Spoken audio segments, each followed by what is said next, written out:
In the Super Bowl era, only 17% of NFL Most Valuable Players have also gone on to win the big game that same season. That leads us to the question, what happened to every NFL MVP in that season's Super Bowl?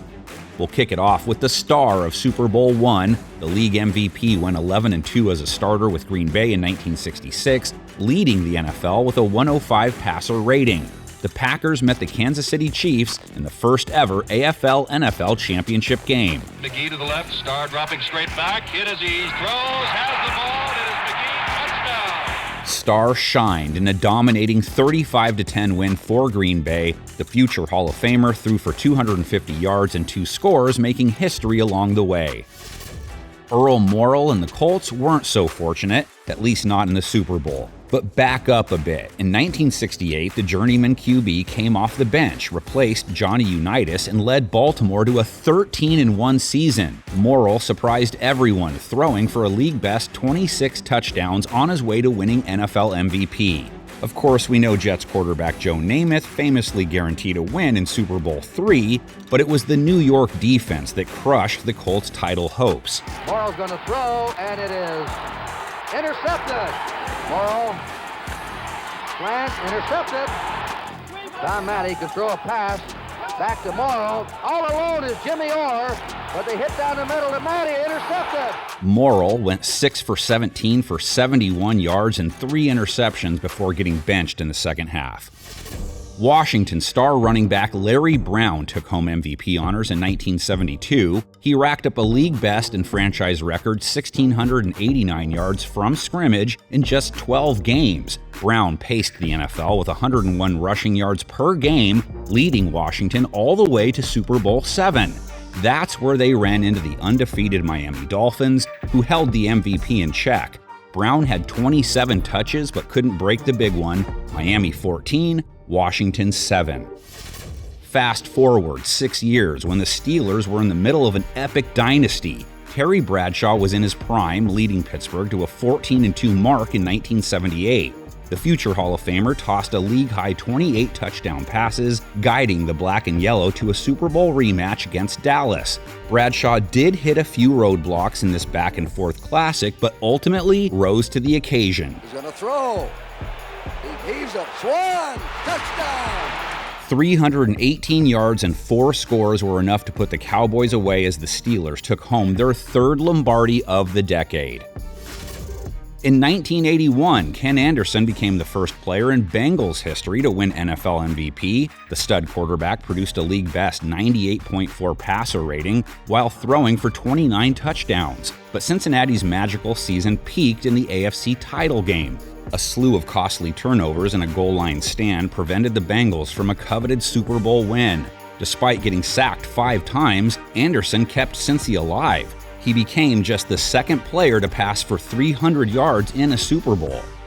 And they need a good snap. It's good, and the kick is good, and the Redskins have the lead with 4 seconds left, and you folks just saw 21 in a row. Did you know that guy won the MVP in 1982? Yeah, you heard it right. A kicker won the MVP. In a strike-shortened 9-game season, Washington's Mark Moseley went 20 for 21 on field goal attempts. 2 of the team's 8 wins were decided on his right foot. From 1981 to 1982, Moseley booted 23 consecutive field goals, setting a record at the time. Washington cruised to Super Bowl XVII, where John Riggins ultimately finished the job. Moseley nailed 2 short field goals in a 27-17 victory. Skip to the following year when Washington was easily the best team throughout the regular season. Led by MVP quarterback Joe Theismann, this squad went 14-2 with a plus 43 turnover margin. Theismann threw for over 3,700 yards and 29 touchdowns, leading Washington to an anticipated matchup against the Raiders in Super Bowl XVIII. He's going to go to work for something. Throws outside, attempts a screen. Picked off by Jack Squirick. The silver and black made life miserable for Theismann that night. The Raiders notched 6 sacks and forced 3 turnovers in a 38-9 rout. A second-year phenom revolutionized the quarterback position in 1984. 23-year-old Dan Marino rewrote the record books, setting NFL single-season highs with 5,084 passing yards and 48 touchdowns. He led Miami to a 14-2 record before cruising to Super Bowl 19. It was billed as Marino versus Montana, but it was really Marino against a loaded 49ers secondary. Marino looking for 6, and it's picked off. Firing into the end zone. He got him another one. Carlton Williamson. Every member of San Francisco's starting defensive backfield made the Pro Bowl in 1984. Marino still got his 300 yards, but Miami was nowhere near as efficient. The MVP was pressured all game and threw 2 picks in a disappointing finish to his breakout campaign. Throughout the 1980s, these were the 2 most feared letters in football, LT. You can't get more dominant than Giants linebacker Lawrence Taylor in 1986. He won Defensive Player of the Year and became just the second guy on that side of the ball to be named NFL MVP. Taylor amassed 20.5 sacks as the G-Men won a franchise-best 14 games. New York imposed their will on opponents, making it clear in a 49-3 divisional round demolition of the 49ers. Intercepted! There goes Taylor down to the 20. LT, way to go! In Super Bowl 21, LT and the rest of the defense stymied John Elway and the Broncos. Taylor didn't have a sack that day, but his presence was felt. The Giants crushed Denver, winning their first ever Lombardi trophy. Speaking of Elway, the Broncos needed every bit of their star quarterback in 1987. While his stats weren't exactly gaudy, number 7 did everything in his power to get Denver back to the promised land. Unfortunately for Elway, an early 10-point lead evaporated in Super Bowl 22. And Williams going deep. Sanders beats Haynes. Sanders out in front. 80 yards, touchdown. Williams for Clark. Touchdown. Fake to Smith. Williams deep for Sanders again. Touchdown. And he lost it for Didier. Washington dropped a 35-point second-quarter hammer on the Broncos. Elway never recovered and played his worst game of the year. He was sacked 5 times and threw 3 interceptions in a Super Bowl stinker. 7 years after Ken Anderson did it, Boomer Esiason led the Bengals on a remarkable Super Bowl journey. Boomer was prolific in 1988, boasting the NFL's best passer rating to go along with 28 touchdown passes. The MVP steered the best offense in the league to a 12-4 season. All that was left was to avenge their loss to San Francisco. But Esiason struggled mightily. Nothing came easy for either team in Super Bowl 23. The MVP went 11 for 25 with just 144 yards and was sacked 5 times. Still, the game came down to the final seconds where Joe Montana put the Bengals away. He's in motion. Montana. Touchdown, John Taylor. Montana would ride that momentum into 1989 when he won his first ever MVP award. Joe Cool was sensational, going 11-2 as a starter. Montana led the league in completion percentage, passing yards per game, and passer rating. The 49ers had the best offense in the league and totally outclassed Denver in Super Bowl 24. Watch that. Montana going up top to Rice, touchdown. Montana set a then record with 5 touchdown passes, becoming the first player to win 3 Super Bowl MVPs. Next on our list is running back Thurman Thomas, who racked up a league-best 2,038 yards from scrimmage and had the highest yards per carry average in 1991. It's no wonder he won Offensive Player of the Year and MVP. The Bills went 13-3 and made the Super Bowl for the second straight year, but that's where things turned for Thomas. He famously lost his helmet and missed the first few plays of the game. It may have been a sign of things to come as Washington held the MVP to just 13 rushing yards and another painful finish. Did you know Emmitt Smith is the only player in Cowboys history to win NFL MVP? He was a force in 1993, leading the league in rushing yards and yards from scrimmage. But his signature moment came in Week 18. The shoulder game, as it came to be known, saw Emmitt total 42 touches and 229 yards on a separated shoulder. Dallas strolled through the playoffs and faced the Bills in the Super Bowl for the second straight season. Emmitt breaks a tackle. 10, 5, touchdown! After a slow start, Smith came back with authority in the second half. He totaled 158 yards and 2 scores, winning Super Bowl MVP in a 30-13 romp. 1994 was all about the 49ers and MVP Steve Young. He accounted for a league-best 42 total touchdowns and was as efficient as ever. Young led the NFL in completion percentage and passer rating, winning his second MVP in 3 years. He guided San Francisco to a 13-win season and finally got through the Cowboys in the NFC title game. The Chargers were no match for this red-hot 49ers team in Super Bowl 29. 44. They fake it to Floyd. Young to the air. Young to Jerry Rice. Young this time gives it or fakes it to Floyd, then throws the Waters, who breaks a couple of tackles, and there goes Ricky for a touchdown. Young produced the greatest Super Bowl performance in history with a record 6 touchdown passes to go along with 374 yards of offense. San Francisco rolled in a 49-26 blowout win. We'll push along to 1996 when the Packers went 13-3 with the NFL's best scoring offense and defense. Brett Favre won his second straight MVP, pacing the league with 39 touchdown passes. This dominant Green Bay squad won 14 games by double digits, including the playoffs. Favre back to throw his first one. Going deep, has a man open. Andre Rison. Favre passed for 246 yards in a 35-21 win over the Patriots in Super Bowl 31. After 29 years, the Lombardi Trophy was back home. Make it 3 MVPs in a row for Favre, who actually split the award with Barry Sanders in 1997. Number 4 led the pack to another 13-win season and threw an NFL-high 35 TD passes. He took Green Bay all the way to the Super Bowl again, this time in a dream matchup with John Elway's Broncos. Favre played well, 256 passing yards and 3 touchdowns. But in a game featuring 2 all-time quarterbacks, it was Denver running back Terrell Davis who stole the show.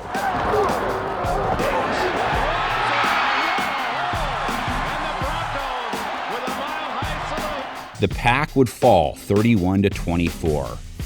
Terrell Davis went from Super Bowl hero to NFL MVP in 1998.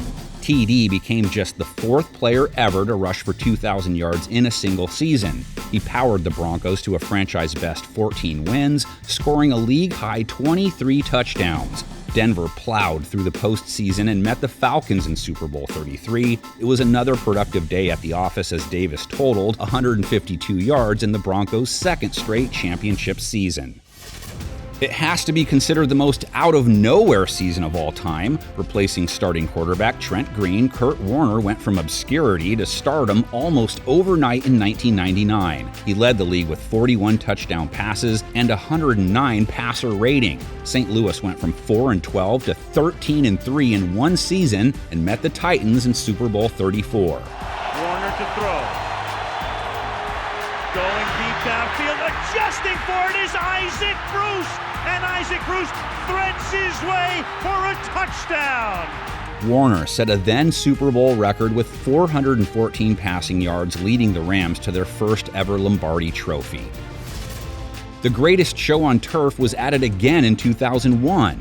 Warner was NFL MVP for the second time in 3 years, and rightfully so. The future Hall of Famer led all passers with 4,830 yards and 36 touchdowns. The Rams won a franchise record 14 games and met the underdog Patriots in Super Bowl 36. Another title, right? Ball has to let it go, picked off. Ty Law down the sidelines, touchdown. Bill Belichick's defensive game plan worked wonders that night. New England mauled the Rams' receivers and forced 2 Warner interceptions. Still, the MVP led a furious second-half comeback and tied the game late in the fourth quarter. But that night was all about Tom Brady, who started his path to greatness on a game-winning drive. The Raiders' early 2000s resurgence was due in large part to Rich Gannon, who was named MVP in 2002. Oakland had the most prolific passing offense in the NFL as Gannon passed for nearly 4,700 yards. The 37-year-old vet guided the Silver and Black to 2 decisive playoff wins and a trip to the Super Bowl, and that's where they ran into one of the greatest defenses in history. Middleton was right through that double team. 3rd and 18, and this is going to write a finish. Derek Brooks, who ran back also on your right. That's tipped, and that's a fifth pick of the game by Dwight Smith. And again, Dwight Smith is going to take it down the sideline into the end zone. Gannon had no chance against Tampa Bay. He was sacked 5 times, threw 5 interceptions, including 3 pick sixes and a blowout loss. Shaun Alexander produced one of the greatest seasons by a running back in NFL history back in 2005. The NFL MVP led the league with 1,880 rushing yards and a single-season record 28 total touchdowns. Seattle won a franchise-best 13 games that season, with Alexander as the focal point of the offense. But that changed in Super Bowl 40, where Seattle got out of rhythm against a great Pittsburgh defense. Alexander gained 95 yards on 20 carries, but the Hawks threw the ball 49 times in a 21-10 loss. Tom Brady put up scary good numbers during New England's 2007 perfect regular season. The addition of Wes Welker and Randy Moss turned Brady from Pro Bowler to MVP. He led the league in passing yards, passer rating, and oh yeah, an NFL record 50 touchdown passes. The Pats were 18-0 heading into Super Bowl 42, where they were sure to tie a bow on the best season of all time. 20 seconds left in the half, and the ball's knocked loose. Instead, the Giants' defensive line imposed their will on the MVP. Brady was sacked 5 times and pressured throughout. He looked human that night, and New York did just enough to pull off perhaps the biggest upset in NFL history. Peyton Manning's production was pretty much automatic through the 2000s. The legendary quarterback led the Colts to a 14-0 start in 2009. Manning passed for 4,500 yards and 33 scores, winning his 4th MVP of the decade. In Super Bowl 44, he faced off against Drew Brees in an all-time QB battle. Manning was great that night, throwing for 333 yards and a touchdown, but unfortunately, his 1 interception would decide the outcome. Picked off. Look out. Gets past Manning, and it's Tracy Porter taking it all the way. Touchdown, New Orleans. 4 years later, Manning was at it again, this time as a member of the Denver Broncos. You want numbers? Look no further than the Sheriff's 2013 season. At age 37, Manning set NFL records with 5,477 passing yards and 55 touchdowns. Denver went 13-3 before dispatching Brady and the Pats in the AFC title game, but in Super Bowl 48, they met Seattle's Legion of Boom defense in a night to forget. It's snapped over the head of Peyton Manning. A flag is down, and the ball's out of the back of the end zone. Manning gets hit. Ball up for grabs. Picked off by Smith. Malcolm Smith. All alone. No flags. Touchdown, Seattle. It was never a game. Manning had 3 turnovers and a lopsided defeat. In 2015, there wasn't a more exciting player or team than Cam Newton and the Panthers. The former #1 overall pick led Carolina to their best regular season ever at 15-1. He was a lock for MVP, accounting for a league-high 45 total touchdowns. Newton and company made easy work of their playoff foes and met the Broncos in Super Bowl 50. While we mentioned Peyton Manning, this Denver team was all about Von Miller. And the Panthers have a 3rd and 10. Here comes pressure, and they've gotten to him. The ball is out in the end zone, and it's recovered by Malik Jackson. Rushing 4, ball comes out of the hands of Newton.